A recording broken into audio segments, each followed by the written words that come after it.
ہے برا یہ کام او نادان نہ کر، چارے پر اپنے ایمان کو قربان نہ کر۔ چند سال گزرے کہ ایک کسان گنگا کے کنارے کسی چھوٹے سے مزرعہ میں آباد تھا۔ اس غریب کے پاس ایک گائے تھی۔ ایک برس ایسا سخت قحط پڑا کہ گائے کے واسطے گھاس کا تنکا بھی میسر نہ آیا۔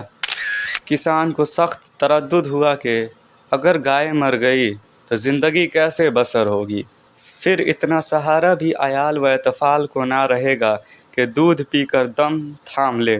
آخر کار اس کے سوا کوئی چارہ نظر نہ آیا کہ چارہ کہیں سے چرا کر لائے یا گائے سے ہاتھ اٹھائے۔ وہ رات کے وقت ایک ہمسائے کسان کے خوت میں جا گھسا اور اس کی گری میں سے چارہ چرانا شروع کیا۔ جب یہ ناجائز کام کر رہا تھا، خود اس کی زبان سے نکلا، ایمان بڑی چیز ہے دنیا میں، پر افسوس کیا کیجیے جب جان کی جوخوں نہ سہی جائے۔ اب گائے کو رکھتا ہوں تو ایمان ہے جاتا، ایمان کو رکھتا ہوں تو ہاتھوں سے چلی گائے۔ اس نے پھر تأمل کیا کہ میں کیا کام کر رہا ہوں۔ فوراً جہاں سے چارہ اٹھایا تھا وہیں رکھ دیا اور کہنے لگا، ایمان سلامت ہے تو ہے آس خدا سے، مرتی ہے اگر گائے تو مر جائے بلا سے۔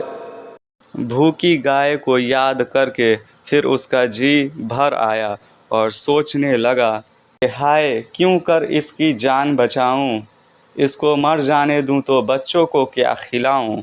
یہ سوچ کر پھر گری میں سے چارہ نکالا اور مستعد ہوا کہ بوجھ سر پر لے چلے۔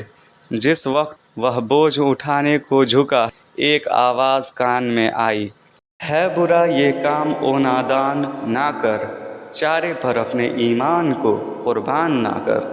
غریب کسان کو معلوم نہ ہوا کہ یہ آواز کس کی ہے، مگر جو ہدایت اس غیبی آواز میں بھری ہوئی تھی وہ اس کے دل میں اثر کر گئی۔ وہ چوری سے باز رہا اور اپنے آپ کو ملامت کرتا گھر کی طرف چل دیا۔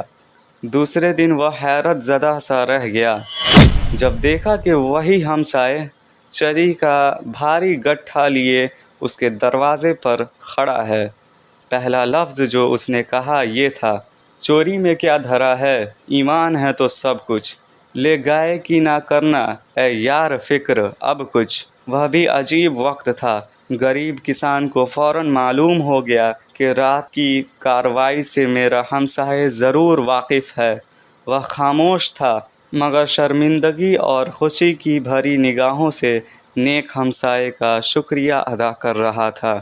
اتفاق یوں ہوا کہ رات کو اس کا ہمسائے اپنے کھیت پر موجود تھا اور ایک پوشیدہ جگہ میں بیٹھا تمام ماجرا دیکھتا رہا۔ وہ غیبی آواز اسی ہمسائے کی آواز تھی، مگرچہ ممکن تھا کہ وہ اسی وقت اپنے رحم دلی ظاہر کرتا، مگر اس نے یہی مناسب سمجھا کہ اپنے غریب اور مایوس ہمسائے کو یکایک خوش کرے۔